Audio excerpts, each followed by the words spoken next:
Hello everyone, my name is Aditi Chaudhary. Welcome to my channel. अक्सर हमें अपनी daily life में ऐसे सेंटेंसेस बोलने की ज़रूरत पड़ती है जैसे वो कभी बात की गंभीरता को नहीं समझता, मैं बात की गंभीरता को समझ रहा हूँ, वो बात की गंभीरता को समझ गई, उन्हें बात की गंभीरता को समझना चाहिए। ऐसे हिंदी के सेंटेंसेस जिनमें हम किसी बात की गंभीरता को समझने के बारे में बात करते हैं, इनको इंग्लिश में बोलने के लिए हम understand the gravity of the situation और मैटर का यूज़ करते हैं, जिसका मतलब हिंदी में बात की गंभीरता को समझना या फिर मामले की गंभीरता को समझना से होता है। इसको लेकर सेंटेंसेस बनाने का रूल देखते हैं।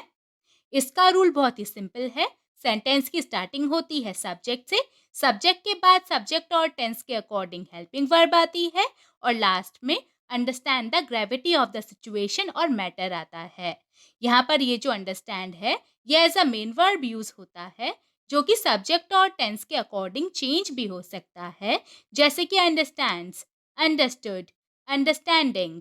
चलिए अब कुछ एग्जाम्पल्स देखते हैं जिससे आपको इसका मतलब पूरी तरह से समझ में आ जाए। वो कभी बात की गंभीरता को नहीं समझता। He never understands the gravity of the situation. या फिर He never understands the gravity of the matter. मैं बात की गंभीरता को समझ रहा हूँ। I am understanding the gravity of the situation. या फिर I am understanding the gravity of the matter. वो बात की गंभीरता को समझ गया।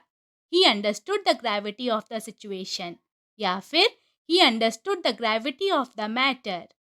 उन्हें बात की गंभीरता को समझना चाहिए। They should understand the gravity of the situation. They should understand the gravity of the situation. तुम बात की गंभीरता को क्यों नहीं समझते? Why don't you understand the gravity of the matter? Why don't you understand the gravity of the matter? क्या वो बात की गंभीरता को समझ रही थी? Was she understanding the gravity of the situation? Was she understanding the gravity of the situation? क्या वे बात की गंभीरता को समझ गए? Did they understand the gravity of the situation? Did they understand the gravity of the situation? अब एक sentence आपके लिए वो बात की गंभीरता को समझ जाएगा। इसको हम इंग्लिश में कैसे बोलेंगे या आप मुझे कमेंट्स में बताइए। आज की वीडियो में इतना ही। अगर आपने इससे कुछ सीखा है तो प्लीज़ इसे लाइक कीजिए, मेरे चैनल को सब्सक्राइब कीजिए and make sure you press the bell icon right next to the subscribe button so that you get notified whenever I post new videos. अब हम मिलेंगे नए वीडियो में एक नए लेसन के साथ। तब तक के लिए टेक केयर, बाय बाय।